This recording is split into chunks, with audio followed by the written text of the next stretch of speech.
La idea de las jornadas reducidas ya ha sido experimentado en otros países, lo cual es cierto. Sin embargo, en Panamá no lo veo por ninguna parte porque la economía panameña no genera empleo formal. O sea, tan sencillo como eso. Nosotros hoy tenemos 26.000 asalariados privados menos que hace 10 años informales. No lo veo por ninguna parte. Aparte de esto, 2 de cada 3 empleos privados de Panamá son de informales y de trabajadores en empresas que tienen menos de 10 trabajadores. Así que no lo veo viable. Nuestro problema, nuestra crisis laboral no es una crisis de empleo, es una crisis de confianza. Necesitamos generar vacantes. El año pasado la economía generó 115.000 vacantes menos que en el 2019. Es producto de que no... Ingeniero, gracias por acompañarnos, bienvenido. Buenas tardes, Miguel. Un saludo a toda la audiencia. Es un placer estar aquí. Claro que sí, y un gusto siempre que nos acompañe, ¿no? Mucho de qué hablar, principalmente pues el tema que nos atañe hoy. Estamos hablando de que en medio de la incertidumbre política y económica, bueno, nos encontramos con estas manifestaciones que paralizan de cierto modo la economía. Esto genera, por supuesto, que un impacto muy negativo. ¿Cómo impacta esto a la imagen internacional? Sí, a ver, yo creo que es importante entender no solamente la parte de la imagen internacional. No olvidemos que 70% de los empleos en Panamá son presenciales y esto ya lo hemos expresado acá. De tal manera que cualquier restricción de movilidad, cualquiera, por la razón que sea y por genuina que sea la causa, genera desempleo de manera automática. Pandemia borró 400, más de 1.000 empleos. Vimos también lo que nos hicieron los cierres de octubre y noviembre del mes pasado, del año pasado a raíz del conflicto minero, que en mi estimación se perdieron 50.000 empleos y adicional a esto, nosotros pasamos de generar 24.000 nuevos contratos laborales en el mes de septiembre a 17.000 en el mes de diciembre, a pesar de que ya en diciembre se había solucionado la situación. De tal manera que lamentablemente todas las restricciones de movilidad tienen un impacto laboral inmediato. De tal manera que pues hago llamado a que busquemos mecanismos para lidiar con nuestras diferencias sin tener que recurrir a vulnerar los derechos de los demás. Claro, y ese punto es importante, pero y ojalá que esto no repercuta. Pero cambiando un poco el tema, también, ingeniero, y lo pregunto porque hace poco Bernie también hizo la propuesta de reducir las horas laborales. Y ya empieza a escucharse en el continente, se viene dando en Europa, idea de la reducción de horas laborales, por lo menos de 5 a 4 días, dando más tiempo para, digamos, pasar tiempo con la familia y todo lo demás. En el tema muy puntual de Panamá, uno de los candidatos a la presidencia hizo una propuesta similar. Hablemos de la factibilidad que eso tiene para el contexto, primero, el modelo económico de nuestro país y las condiciones actuales en donde sabemos que el empleo formal es uno de los retos que tiene que solucionar el gobierno, cuando entre el gobierno entrante. La idea de las jornadas reducidas ya ha sido experimentado en otros países, lo cual es cierto. Sin embargo, no lo veo por ninguna parte en Panamá, por la razón. Sí, yo no sé si me escucha, yo te escucho entrecortado, pero en Panamá no lo veo por ninguna parte porque la economía panameña no genera empleo formal. O sea, tan sencillo como eso. Nosotros hoy tenemos 26.000 asalariados privados menos que hace 10 años informales. No lo veo por ninguna parte. Aparte de esto, 2 de cada 3 empleos privados de Panamá son de informales y de trabajadores en empresas que tienen menos de 10 trabajadores. Así que no lo veo viable. Nuestro problema, nuestra crisis laboral no es una crisis de empleo, es una crisis de confianza. Necesitamos generar vacantes. El año pasado la economía generó 115.000 vacantes menos que en el 2019. Es producto de que no hay confianza para invertir en el país. Si no hay confianza para invertir en el país, no habrá generación de empleo formal y hablar de reducir la jornada es una entelequia. Ahora bien, esto no quita que cualquier empresa pueda hoy ponerse de acuerdo con sus trabajadores y llegar a acuerdos con respecto a días de trabajo, jornada de trabajo, vestimenta, horarios, etcétera. Eso lo pueden hacer hoy. pero por vía legislativa no lo veo por ninguna parte, porque insisto, Panamá necesita generar empleo formal. La economía no genera empleo formal, la está generando el gobierno con plata prestada, lo cual no es sostenible. Entonces, esta situación se ha agravado durante la pandemia. Hoy tenemos 20,000 asalariados privados menos que en el 2019 y agregamos 36,000 funcionarios y 49,000 informales, con el agravante de que también agregamos 105,000 jubilados y pensionados. Es decir, nosotros pasamos de generar en la década anterior a la pandemia, 2009-2019, aproximadamente 2,900 nuevos informales y jubilados y pensionados por año, a generar 26,000 en los últimos por año en los últimos 4 años. O sea, multiplicamos por 9. Entonces, no veo las condiciones. Entiendo de que es una propuesta más política que técnica. No le veo sustento por ninguna parte, con el mayor de los respetos. No tiene mucho sentido. Necesitamos generar confianza y estas cosas lamentablemente lo último que hacen es generar confianza. Nuestra economía genera estrictamente empleo informal y eso es lo que básicamente tenemos que tratar de resolver. Insisto, con el mayor de los respetos a las diferentes campañas, ¿no? Ha habido mucha bulla. También se habla de que, bueno, que los 500,000 empleos es viable o no viable, pero es que la economía ya genera 22,000 empleos por mes, hoy.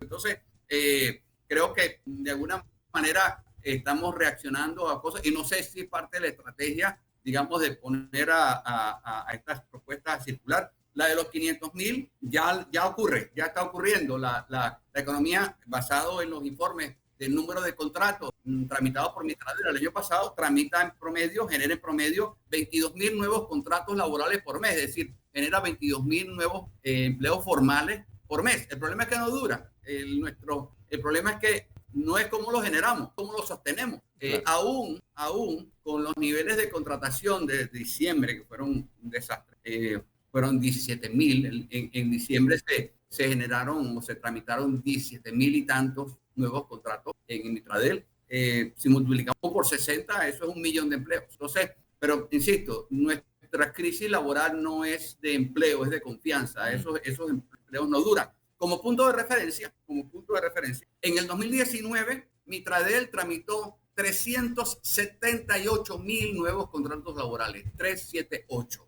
Sin embargo, solo se agregaron a la economía 52,040 nuevos empleos, todos informales. Entonces, es allí, realmente ese es el problema realmente que tenemos, problema de confianza. Y dentro de todo esto, que no he visto a los candidatos hablar de esto, tenemos una grave crisis de liquidez. O sea, lo primero que hay que hacer para generar confianza y generar empleo es inyectarle liquidez a la economía. Y uso cifras. Yo, como ingeniero, para mí lo que no se mide no existe. Mire, a ver, si yo miro los financiamientos bancarios, el financiamiento bancario es el aceite del motor de la economía. Digamos, es un indicador de confianza. Si yo no confío en cómo me va a ir en un negocio o que me va a ir bien, yo lo último que voy a hacer es enredarme con un banco. El año pasado, los nuevos financiamientos del sector productivo por parte de la Banca Nacional fueron 2,700 millones menos que en el 2019. Y el 2019 tampoco que fue el gran año, también fue un año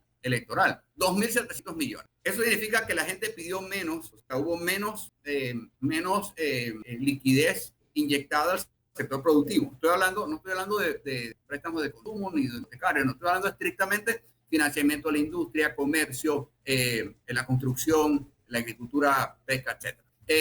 A eso le agregamos que el gobierno le debe 1,700 millones de dólares a sus proveedores. Si sumamos matemáticas simples, estamos hablando de 4,400 millones de dólares, ¿okay?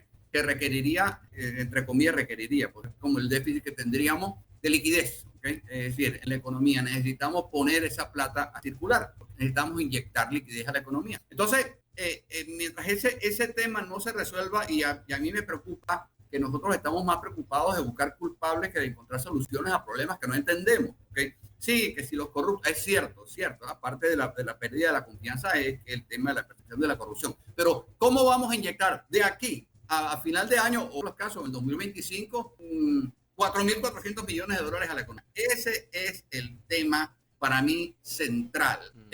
Uno, obviamente, pagando deuda. Uno. El otro, digamos, obviamente requeriría pues que se aumente el nivel de confianza para que los pequeños empresarios, particularmente las pymes, solicite financiamiento, pues se otorguen estos financiamientos, etcétera. Eso, insisto, eso sería un indicador de confianza. Si no hay confianza, no habrá inversión privada y no habrá contratación o digamos, no habrá empleos formales generados. Entonces, creo que es el perro mordiéndose la cola. El tema no es decir, bueno, vamos a mejorar la confianza, confía en mí porque yo soy buena gente. Digamos, hay un proceso. Ahora, dentro de todo esto también hay un tema se tiene que abordar, el tema de las pymes. Hay muchas pymes que fueron absolutamente masacradas por la pandemia, ¿okay? La pandemia COVID. Muchas desaparecieron, pero hay otras que asumieron deudas con la DGI, que están pagando deudas con el Seguro Social, etcétera, etcétera. Y están obviamente amarrando liquidez, amarrando flujo al pago de esos compromisos. Que qué bien, ¿no? O sea, están microempresarios que están comprometidos, digamos, con seguir adelante, que ya es mucho. Y yo creo que es un tema que tendrían que abordarse, ¿no? O sea, como quizás algún tipo de medida de alivio a esos microempresarios. Entonces, volviendo a las propuestas, insisto, creo que tenemos que aterrizar. Me preocupa que veo más propuestas apuntando al corazón, que no al cerebro. Creo que, como dije antes, estamos más preocupados de buscar culpables que encontrar soluciones a problemas que no entendemos. El empleo no se va a decretar, el empleo no se va a generar por arte de magia. Hágase el empleo. Eso no va a ocurrir, ¿okay? Tenemos un proceso de precarización muy fuerte. Nuestra economía crece mucho, pero solo genera informales y funcionarios, ¿okay? Entonces, es un problema de confianza. El gobierno ha estado interviniendo a través de subsidios y contrataciones en la planilla estatal, en consecuencia, enmascarando de alguna manera la verdadera pérdida de capacidad de la economía para generar ingresos de influya y de alguna manera tenga su propia dinámica. Por supuesto, y mire, me llama mucho la atención, usted comenta lo de las micro, pequeñas y medianas empresas, las MIPYMES, ¿no? Porque una de las propuestas también señalaba que iba no solamente a reducir los días de trabajo, no las horas, porque sí, la matemática sí da si aumentamos 2 horas de trabajo. La pregunta aquí, primero, es si es posible, cuando intentamos rescatar las MIPYMES, les impongamos inmediatamente un mínimo de $1,000 a pagar. Sabemos que eso es, sin hacer mucha matemática, insostenible. Para un emprendedor que apenas empieza a ver cómo saca adelante un negocio, pensar en que tiene que pagar salarios de esa magnitud es decirle, pues trabaja solo. Por otro lado, la pregunta es, ¿quién está dispuesto también a cambiar su horario pagando 2 horas más por día? O sea, sí, un día más libre, pero tendrías que quedarte 2 horas más o entrar 2 horas más antes. Bueno, es un poco complicado, ¿no? Entender si antes de hacer ese tipo de propuestas no habría valido la pena hacer un sondeo y conocer cuál es la realidad que busca el mercado laboral, no solamente de los empleadores, sino también de los que buscan trabajo. Pero también llama la atención que se habla de crear 500.000 empleos en 5 años. Usted habla un poco de la recuperación de la confianza. Antes de crear... A ver, ¿me escucha? A ver, ¿me escucha? Ahora sí. Perfecto. Bueno, usted mencionaba lo de las MIPYMES. Y en el tema de las estamos hablando de que un salario mínimo de $1,000 es prácticamente insostenible. Para un emprendedor que empieza a sacar adelante su negocio, pensar que tiene que pagar un salario de esa magnitud, prácticamente decirle, porque es imposible, de buenas a primeras, una persona con ese salario. Por otra parte, estamos hablando también de que dentro de las propuestas para solucionar el tema laboral están, vamos a crear 500.000 empleos. La pregunta es cómo. Vamos a crear 500.000 empleos. La pregunta es cómo. Sí. Luces cortas se ve imposible. A ver, con respecto al salario, sí, con respecto a lo del salario, definitivamente no es viable, no lo veo. De hecho, no tiene mucho sentido. Hace 2-3 meses el mismo gobierno, ante el planteamiento que hicieron el sector trabajador, declaró que no era viable y yo estoy totalmente de acuerdo. Con respecto a los 500.000 empleos, como dije antes, ya la economía los genera mucho más, ¿ok? el problema es cómo hacerlos sostenibles. O sea, la discusión se ha centrado en las cifras. Las cifras, la generar eso, además, con los niveles de contratación de diciembre del año pasado, que fueron malísimos, generamos 1 millón de nuevos empleos. ¿Okay? El problema no es ese, el problema no es ese. El problema es cómo los hacemos sostenibles, ¿okay? Porque no duran. ¿Okay? Y entonces yo creo que es ahí donde está el problema. Y volvemos al tema de un poco lo que yo estoy viendo, que estamos reaccionando mucho emotivamente, digamos, yo trato siempre de razonar, no es porque fulano dijo y no me gusta, no, los 500,000 empleos ya la economía los genera hoy, ¿okay? ¿Cómo los hacemos sostenibles? Esto depende de dónde, eso sí va a requerir de dónde generamos confianza, ¿okay? Lo único que va a hacer a esos empleos sostenibles es que se mantengan en el tiempo porque hay confianza con respecto a la demanda, ¿okay? La sostenibilidad del empleo depende de la sostenibilidad de la demanda. Si hay demanda, ¿okay?, sostenible, yo me puedo planificar y decir, bueno, yo veo que voy a tener los próximos 2 o 3 años, qué sé yo.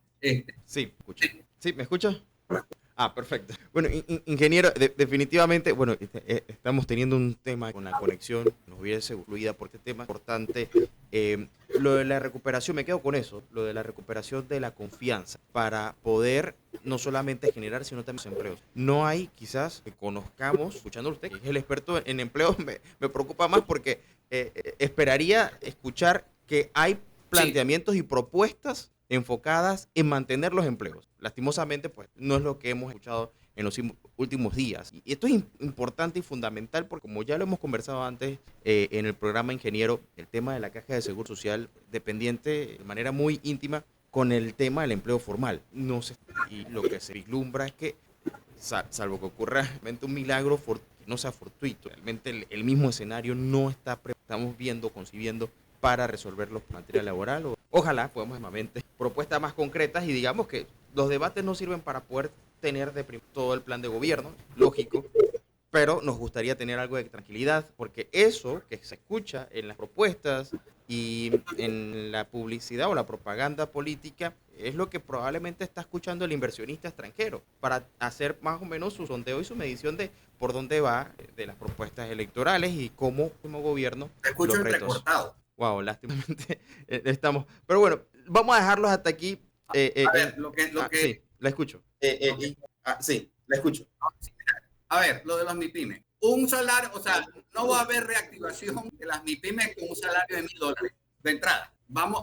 Lo que vamos a generar es más MIPYMES informales. Sí, vamos a empezar por ahí. Los informales no tienen salario. ¿Okay? Entonces, yo creo que, insisto, la reactivación de las MIPYMES no van a generar empleo formal con salarios de $1,000. Punto.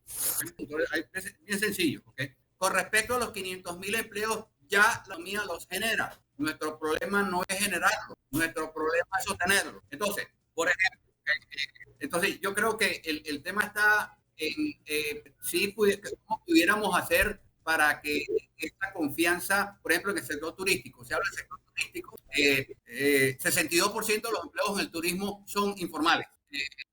¿Cómo pudiéramos mejorar la confianza en el sector turístico? Es una serie de pasos, ¿okay? Pero uno de ellos aumentando el número de turistas. No, en Costa Rica el aumento en el número de turistas no ha significado más empleos formales, pero bueno, eso es un paso que hay que dar. Uno, en el tema de la construcción tiene que haber, digamos, varios proyectos, digamos, que se amarren unos con otros para dar sostenibilidad a la demanda. Lamentablemente estas huelgas no ayudan, ¿ok? Con el área logística, ¿cómo atraemos las inversiones? Volvemos al tema, ¿no?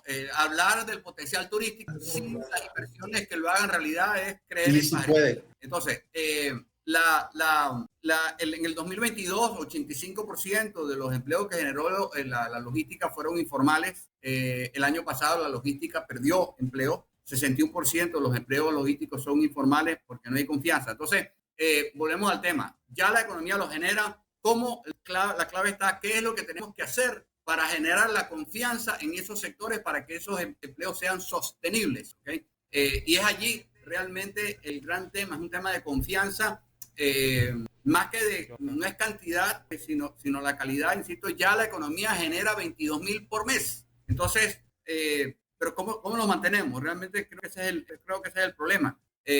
Con respecto al tema este del salario de $1,000, no lo veo por ninguna parte, la reducción de la jornada tampoco. No en estos momentos, porque nuestra economía es una economía que crece mucho, pero solo genera informales y funcionarios, porque no hay confianza de que invertir en Panamá es buen negocio. Bueno, ingeniero, la verdad que le agradezco. Bueno, ingeniero, Hemos la tenido verdad que le temas agradezco. de Hemos tenido conexión temas de conexión difíciles en la entrevista, pero gracias como siempre por aceptar nuestra invitación. Ojalá podamos solucionar esto para las próximas ocasiones, para poder tener una mejor comunicación. Pero gracias. Gracias. Con esto nos quedamos. Gracias por la invitación. Claro que sí, hasta una próxima ocasión. Hasta una próxima ocasión. El ingeniero René Quevedo, experto en materia laboral en Panamá, quien pues siempre conversamos de estos temas, definitivamente que tome nota, acotaciones que él estuvo haciendo con respecto al tema confianza. Nos quedamos con esa palabra para analizar el tema de la situación de empleo en Panamá. Nos tenemos que ir a un cambio comercial. A la vuelta les comento que el niño es de Panamá para también seguir abordando el tema económico, pero antes, tengo que decir, y esto está a otro nivel. Ahora puedes abrir tu cuenta de ahorros digital Banisi por WhatsApp al 6330-6138. Con un solo chat puedes abrir la tuya más easy, más rápido y seguro. Recibe la tasa de ahorros más alta con 3.5% de interés anual y próximamente con Yapi y muchos beneficios más. Chateanos 6330-6138 y obtén la tuya hoy. Vamos a un cambio y ya regresamos más hoy. Hoy estamos de regreso. Ahora sí, estamos con Michael Núñez de Cifras de PTY. Oye, Michael, primer, segundo, tercer mundo. ¿Dónde estamos en Panamá, hombre? Estoy confundido. Bueno, creo que nadie puede estar más confundido que el vicepresidente en estos momentos y el candidato a la presidencia por el PRD. Lo cierto es que Panamá está en un momento crucial y creo que dichas declaraciones no fueron oportunas. No, y te pregunto porque, bueno, Panamá es tomado por varias organizaciones, sobre todo estas organizaciones que brindan ayuda humanitaria, como un país de altos ingresos. Claro, que ahora hay que ver cómo se distribuye ese ingreso, ¿no? Que ese es el debate en nuestro país. Pero queríamos estar un poquito claros, ¿no? Con respecto a esto. Y te lo comento porque ayer salió el reporte que envía INEC, del Instituto de Estadística y Censo de la Contraloría General de la República, donde señala que Panamá cierra con 7% de aumento en PIB. Sí, Magdiel, para aclarar este tema, voy a hablar un poquito de todo, ya que las últimas semanas, sobre todo la semana pasada y ayer, han salido datos importantes que nos pueden arrojar luz sobre esto. Y es que cuando hablamos de primer y tercer mundo, viene siendo básicamente un concepto. Michael, disculpa, se escucha como un poco bajo. No sé si nos puedes oír. Se escucha un poco bajo. Ajá. ¿Aló? ¿Ahora sí? Perfecto, ahora sí. Muchísimo mejor, claro que sí. Ahora sí. Bueno, Magdiel, decía que este concepto, antes de hablar de lo que habías mencionado, me gustaría hacer una acotación respecto al concepto de primer y tercer mundo.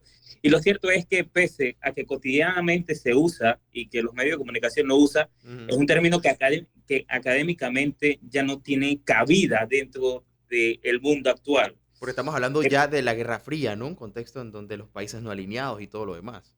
Exacto, estamos hablando de un concepto que dejó de tener vigencia hace más de 30 años, que se utilice coloquialmente por algunas personas o por algunos medios de comunicación no quiere decir que una persona que pretende a presidir, ¿no? El Estado panameño tenga que usarlo y menos de forma incorrecta, como lo vimos. Los conceptos que son no son similares, pero que se estarían utilizando para lo que se quería referir el candidato Carrizo, es economías en desarrollo y subdesarrollados. En este contexto, Panamá viene siendo un país subdesarrollado en vías de desarrollo, que básicamente significa que no hemos alcanzado un grado de industrialización, un grado de desarrollo humano, un grado de bienestar social y económico lo suficientemente para decir que somos una sociedad avanzada. Ahora, la semana pasada hubo una noticia muy positiva con respecto a este tema, y es que el índice de desarrollo humano de Panamá avanzó algunas posiciones en el ranking de 190 países, ubicándose en el puesto 57, lo que significa que el país sí está desarrollándose, ¿no? Pero todavía no hemos alcanzado esos niveles de desarrollo, o quizás de primer mundo, como lo conocen algunos. Por otra parte, quería hablar del tema del Producto Interno Bruto. El día de ayer, el INEC publicó que Panamá estaba creciendo en términos nominales en 9% y en términos reales en 7.3%. Para los que me están escuchando, quiero que comparen la situación económica actual con la situación económica de Panamá en el 2012, en el 2013, en el 2011, que la tasa de crecimiento de Panamá también era del 7%, y quiero que haga una comparación si realmente se siente de que estamos creciendo en esa magnitud. Y yo sé que aquí, autorrespondiendo, muchas personas van a decir que no, porque en ese entonces nosotros teníamos una tasa de desempleo del 3.5%, que es nuestra tasa de pleno empleo a nivel de país, ¿no? Como si tuviéramos todas las personas empleadas. Entonces, si bien es cierto, la economía panameña, según la data de la Contraloría, refleja un comportamiento que a todas luces, para todos los países de la región, no solamente es admirable, sino que es envidiable en todos los aspectos. Sin embargo, a criterio de muchos economistas, porque bueno, yo también hice mis encuestas entre los expertos para saber si no estoy fuera de lugar, las cifras de la Contraloría no estarían explicando completamente la situación económica del país y sobre todo la situación del empleo. Claro. Y aquí es donde entra también el otro tema importante, porque, y te lo tengo que preguntar, cuando hablamos de crecimiento económico, se decía que íbamos a estar cerrando entre un 5 un 6%, luego las perspectivas y las más alentadoras que hemos escuchado señalan con mucha suerte que vamos a llegar a 2.5 después de lo que escuchamos del FMI, junto con ese tema que causó mucho revuelo, ¿no? De mirar el tema tributario.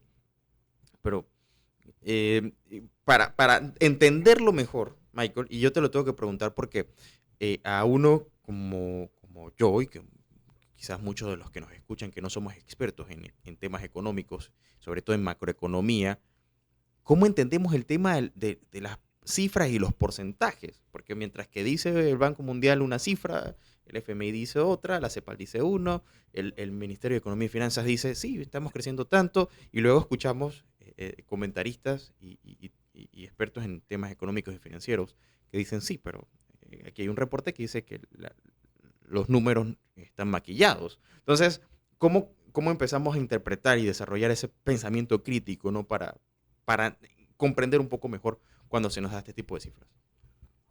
Claro, yo creo que lo más importante en esta situación en particular es analizar todo lo que está diciendo no solamente una institución financiera, ni dos, ni tres, ni cuatro, ni cinco, sino que el consenso de los analistas internacionales que hablan sobre Panamá. Y te puedo mencionar las tres calificadoras: el Fondo Monetario Internacional, CEPAL, Banco Mundial, bancos de inversión, y el consenso que Panamá va a crecer mucho menos este año, porque si tú le quitas a un país una actividad que produce el 5% de la economía, que produce 40.000 empleos y el 75% de las exportaciones, por algún lado el país se tiene que ver afectado, ¿no? Entonces, incluso me atrevo a decir que las estimaciones del Ministerio de Economía y Finanzas y Contraloría son precavidas con respecto al crecimiento de este año, y lo cierto es que este año habrá indiscutiblemente un desaceleramiento. La cuestión es saber en qué magnitud. Y bueno, vuelvo a tocar el tema de los datos aquí en Panamá. Los datos aquí en Panamá mejoraron después de un cambio de año base aprobado por la Contraloría liderada por el señor Solís, el Contralor de la República. Y la verdad, bajo mi criterio no son consonas con la realidad, ¿no? Entonces, también no se ven explicadas por la inflación, porque la inflación en Panamá es baja. Y vamos a suponer, tú tienes un PIB del 9%, pero tienes una inflación del 3%, significa que ese 3% de crecimiento es inflación. Pero en Panamá estamos hablando de que la inflación es 2%. O sea, ni siquiera podemos explicarlo vía inflación. En conclusión, las expectativas de crecimiento para este año son mucho más bajas que el año pasado, y eso es una realidad que yo creo que por más maquillaje económico no se puede escapar. Y creo que en este caso, lo que me están escuchando tienen que tratar de informarse no solo de las fuentes oficiales, sino de aquellas entidades globales con reputación. Claro, ahora, Michael, de esto quisimos hablar la semana pasada, bueno, la última vez que conversamos creo que no lo abordamos, pero sí lo mencionaste.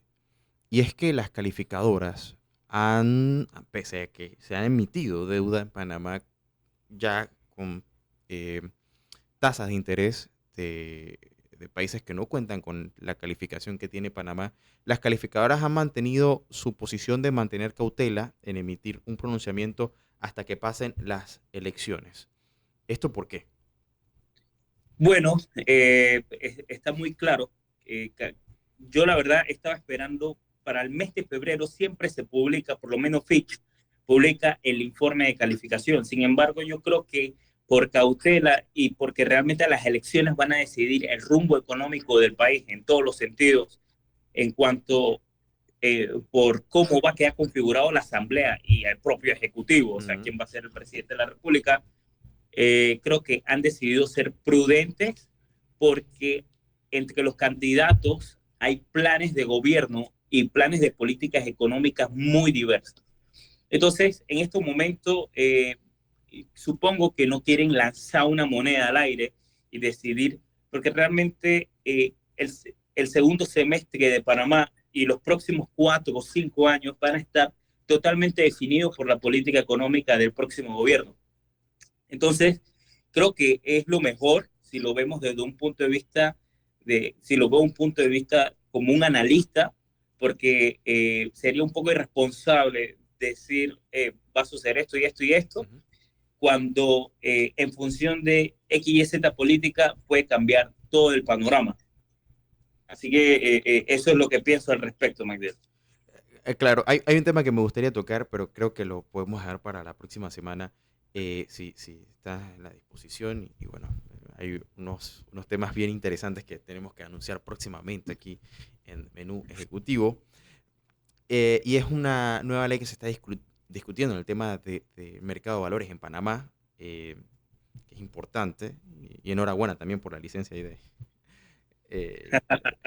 pero vamos con algo positivo para cerrar, si te parece, y es que ayer el Aeropuerto Internacional de Tocumen se coronó, bueno, se dio a conocer que en febrero se coronó como el más puntual de su categoría. Desplazó nada más y nada menos que al aeropuerto de Osaka, en Japón. Sí, claro, Magdiel. Para mí lo que está haciendo Tocumen y Copa, dejando el nombre de Panamá en alto, es fundamental, porque no todo lo que sale del país tiene que ser malo, la verdad, aunque nosotros lo hablemos aquí. Pero haber desplazado a Japón no es un triunfo solamente, es un enorme triunfo. Sabemos que tienen los buses, los metros y los aviones más puntuales del planeta. Tú le dices a un japonés, hey, tenemos reunión a tal hora, y te va a estar 1 hora antes, media hora antes, una cuestión sumamente cultural. Entonces, eso quiere decir de la eficiencia y el compromiso que hay por parte de Tocumen, que es una empresa, recordemos, que es público-privada, y también de la aerolínea insignia que tiene el país, que es Copa Airlines. Para mí, la verdad, me parece muy positivo respecto, ahora que lo mencionas, respecto a las estadísticas de turismo y de visitantes. Están mejorando. Los visitantes aumentaron un 30% este año Tocumen tuvo un 20% más de pasajeros. Copa está estimando que va a mover un 20% más de personas este año. Y al final, todo eso crea una derrama económica que lo vemos reflejado en los 1.600 millones que aporta Copa directa e indirectamente a la economía panameña en los distintos rubros. Entonces, me parece que es un logro. Al final, los panameños somos buenos en lo que nos proponemos y yo creo que nosotros tenemos que apoyar a estas empresas, porque realmente son dos que están dando lo mejor por Panamá. Aunque yo sé que hay muchas personas que no les gusta el servicio, pero la verdad es que si el servicio es bueno ahora, se puede mejorar. Bueno, yo que estuve desde dentro hace unos años, sé lo riguroso que es el sistema en el aeropuerto para lograr la eficiencia. Y bueno, hay que destacar que estamos hablando de la categoría de aeropuertos medianos. O sea, que el aeropuerto de Tocumen está dentro de la categoría de medianos, o sea que se compara con características similares en otros lados, pero como tú dices, haber llegado a desplazar a Japón es el logro. Pero rescato lo que tú mencionabas, que en Panamá cuando uno se propone hacer las cosas bien, se salen las cosas. O sea, y es como que esa paradoja, ¿no? O sea, ¿cómo es que estamos tan bien en algunas cosas y en otras no? O sea, Claro, por eso en estas elecciones también debemos proponernos votar bien. por supuesto. O sea, y que el país salga de la situación de en vías de desarrollo a ser un país desarrollado. Exactamente. Y así poder alcanzar lo que coloquialmente conocen como primer mundo. Y no al revés. Lo que sí es cierto es que en Panamá no nos aburrimos, pero hay cosas que sí llegan a un punto donde las personas se cansan, ¿no? De ver siempre que no avanzamos en cosas que son tan básicas y que ojalá aquí podamos seguir poniendo sobre la mesa, Michael, y hablando, pues claro, y sin filtros sobre la situación económica y tratando de que sea de una forma que todos podamos entender. Sí, claro. Y bueno, también el tema para mí, del IDH, que ha pasado muy desapercibido, también es una muestra de que el país está mejorando y que en estos momentos tenemos una mejor sociedad que las de hace unos años. Cuéntame un poco acerca de eso. Sí, de eso no escuché, Michael, del índice de desarrollo humano. Sí, exacto. Ha pasado muy desapercibido. Sí, ¿de qué nos puedes contar al respecto, ¿no? Que Panamá avanzó al puesto 57 y se ubicó dentro de los 60 países con mejor desarrollo humano del planeta. ¡Wow! Eso es muy importante porque al final, si nosotros tenemos una sociedad que tiene un bienestar general, o sea, de forma transversal, positivo, crea clima de inversión, crea estabilidad social, crea estabilidad política. Y bueno, pese a los vaivenes que hemos tenido, sobre todo en los últimos 2 años, esto deja claramente decir que al final tenemos materia para seguir mejorando. Oye, mira, qué buena noticia, Michael, de eso sí no lo había visto, así que, bueno, hay cosas importantes que destacar en el país. Oye, el fin de semana también se dio un evento importante con el Autódromo Panamá, allá en Capira, o sea que hay muchísima actividad en el país, eso es importante. Pero bueno, llegamos al final. Michael, gracias por acompañarnos. Bueno, si me aceptas la invitación, aquí podemos estar otro martes hablando de otros temas también que se vayan haciendo públicos y los que no, los hacemos públicos nosotros, por eso no. Es así. Michael, ¿dónde te encontramos? En Instagram, como Cifras de FDY, y también en Twitter. Y si quieren algo más entretenido, en TikTok. Claro que sí, más cifras actualizadas de lo que acontece en el país en temas económicos. Michael Núñez, gracias por acompañarnos. Aquí estaremos entonces próximamente hablando y abordando más temas. Oye, nosotros casi nos despedimos, pero esto está a otro nivel, porque ahora puedes abrir tu cuenta de ahorros digital Banisi por WhatsApp al 6330-6138 Con solo un chat puedes abrir la tuya más easy, rápido y seguro. Recibe la tasa de ahorros más alta con 3.5% de interés anual próximamente con Yapi y muchos beneficios más. Chatanos al 6330-6138 y obtén la tuya hoy. Llegamos al final, gracias por acompañarnos. Quédese porque ya viene la cancha con 2 horas de noticias deportivas. De mi parte, Magdiel Torres y el D. Rich en controles.